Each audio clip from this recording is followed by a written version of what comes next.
general idea of what happened here. So these graphs show pre, revised, post, and follow-up. For this question, there was no revised answer. This didn't quite make sense. Cooperative group work could be useful in my teaching. You can see that in the beginning, it was heavily weighted towards strongly agree. These people were already interested in cooperative group work, so their answers would change a lot.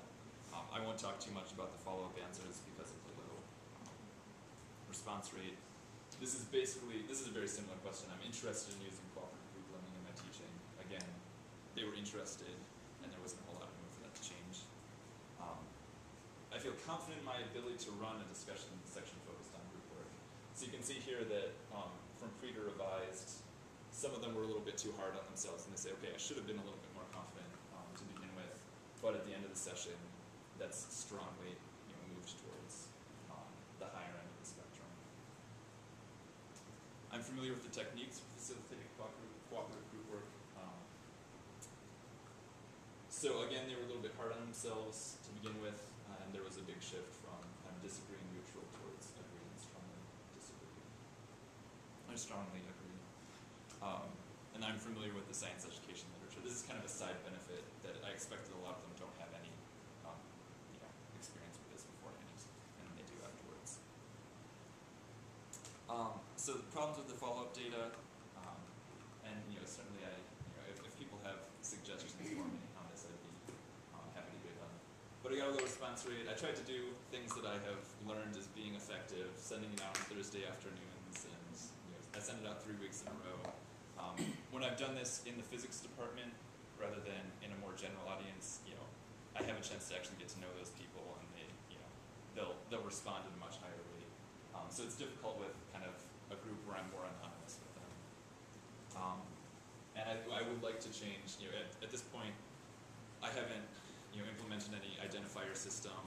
They're completely anonymous between the follow-up and the in-session surveys, so we can't plot the change from one to the other. And I think that I'd like to do that in future implementations. So what I found is that the participants really love the discussions that they have, and those that tried group work, so that it was somewhat a great deal of help in their discussions. They very much liked the video and the discussion on previous experiences. They were more neutral on the role-playing activity, but that's because it comes at the end of the workshop, and it's gotten short shrift every time that I've done the workshop. So I'd like to see some better results on that. So I developed and implemented this TA workshop focused on successful facilitation of cooperative group learning. And I have measured significant gains in confidence, familiarity with techniques, and familiarity with the literature, at least in the short term, and based on their attitudes. Some unanswered questions here. Does this workshop increase the likelihood of a participant actually using group work in their teaching, which I think could probably be the best outcome of this workshop? Does the workshop have a lasting effect on their attitudes? This is getting the follow-up survey, which is inconclusive at this point. And then it would be interesting to investigate at some point, are students better served by group work led by a trained facilitator versus somebody who doesn't have training in group work? So future work adopted an identifier system, focused on ways to increase the participation in the follow-up survey. I'll be able to increase the sample size for these surveys by integrating cross-sections, because the workshop's kind of in a steady state now. It's been changing a lot in the past. And then I'd like to work on disseminating and collaborating with other people. I hope this isn't something that I do now and dies. I'd like to kind of get it into a form where it should be pretty portable to other places, and I'd like to make sure that it has support to continue beyond my lifetime at Wisconsin.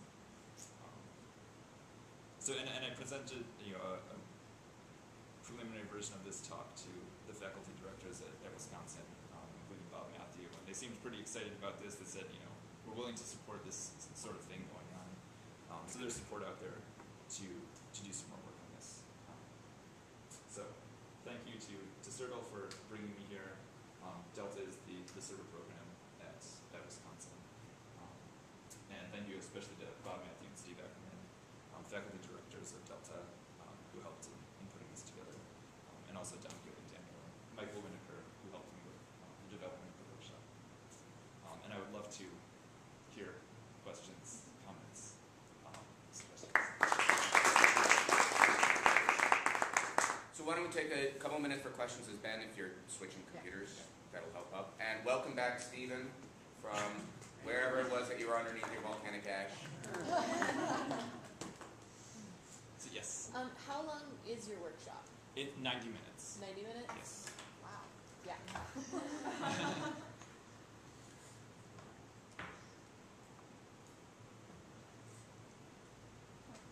What type of training do TAs receive from their departments to prepare them for these experiences? So physics, at least, has a week-long TA training, which, in my experience, ends up being more general graduate student training, and professors telling you, how you can not spend time on your teaching so that you can focus on research. So I mean, there are some good activities in there, but it's kind of a hodgepodge of things. And so I was allowed to present this to the physics department because I kind of just said, I'm willing to do this thing, and they said, sure, you can do this thing. But there's not a whole lot of buy-in from them, and there isn't a whole lot of support to encourage them to actually use this in the discussion sections. In most classes, you're kind of given free rein as to what you want to do in your discussion section, and usually it's kind of a lecture-based thing talking about more things. How, schedule-wise, when do the TAs go and do this program? So when I've done it in the physics department, they're completely new graduate students. This is like the week before they start into their first semester. For the teaching improvement program in the engineering school, it was in the spring, before the semester started. So most of those people, had been TAs in the past. You mentioned that you thought that the workshop was fairly portable, but have you spent any time thinking about what the facilitator of the workshop might need to know, or what kind of skills the facilitator needs to have in order to make this workshop? That is a good question. Yeah, I've worked on trying to make the content of the workshop written down so that somebody else can pick it up. But yeah, I don't have a great sense of how much of my own kind of knowledge in putting this together is assumed in what I've written down there. So yeah, I would be very interested to try to work with somebody else who wanted to give the workshop and see how much was necessary for that. And this workshop's completely voluntary. It's just people who are interested in. So when I've given it to the physics department, new TAs are required to go through the training, and so the answers on some of the survey questions are significantly different. For the engineering school teaching improvement program, some of them are required to be at that program, but they have a choice of 3 or 4 breakout workshops, and they've chosen to come to mine, so they have some interest in doing the program. So it strikes me. Thank you. Excellent presentation. And it seems like a good program maybe that we'll be able to adopt into some of our prep sessions here. It strikes me that one of the challenges, so it's nice that you're teaching, preaching to the choir. You teach the people who are interested in cooperative group work. That's a great place to start, an excellent thing to do. I mean, also maybe remarkable is that people are as interested after the fact once they learn what it is. So, because how they're answering these questions really, in some sense, belies the fact that what they're talking about has shifted. What it means to do group work presumably is different in the pre-test and the post-test. In fact, you show that to some degree, pre-survey and post-survey. And it might be interesting to think about surveying them on what do they think what are the hallmarks of group work, or what are the characteristics of positive group work.